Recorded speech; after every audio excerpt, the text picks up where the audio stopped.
पढ़ किताबां रट्टे ला लै, डिगरी तमगे गल विच पा लै। हुण दुनिया विच फसदा जावां, बेमकसद ही नसदा जावां। थां थां कारोबार सजा लै, दौलत दे अंबार लगा लै। दौड़ तेरी पर रुकनी नहीं, हवस कदी भी मुकनी नहीं। जीण दा मकसद भुल जावेगा, दौड़ दौड़ के रुल जावेगा। मुश्किल तेरी वधदी जानी, नींदर तेरी घटदी जानी। पैसे तेरे नाल नहीं जाने, मापे टुर गए मुड़ नहीं आने।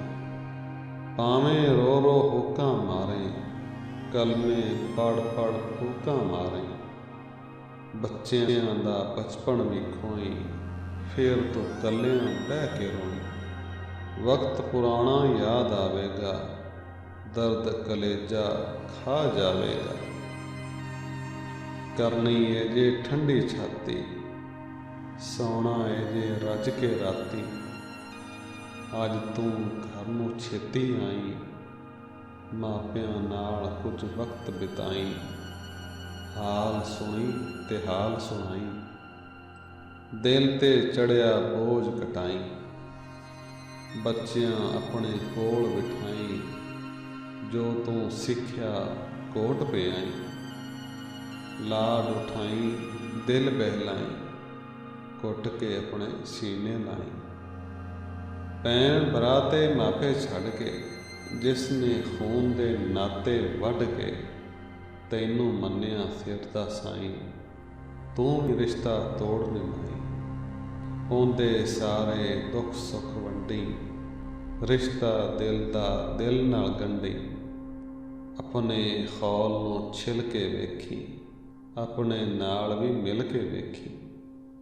वीर तेरे ने नेमत रब दी, पैणा बिन खुशी नहीं लभदी।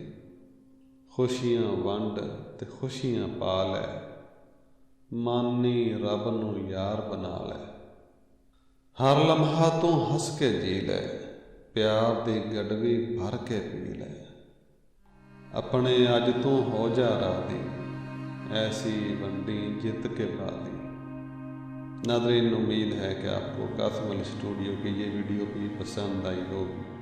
अगर वीडियो अच्छी लगी है तो इसको लाइक कर लें, और चैनल पर पहली मरतबा तशरीफ़ लाए हैं तो सब्सक्राइब करके साथ में बेल आइकन को प्रेस कर दें। इस तरह हर आने वाले वीडियो को सबसे पहले देख पाएंगे। जल्द मिलते हैं एक नई वीडियो के साथ। अल्लाह हाफ़िज़।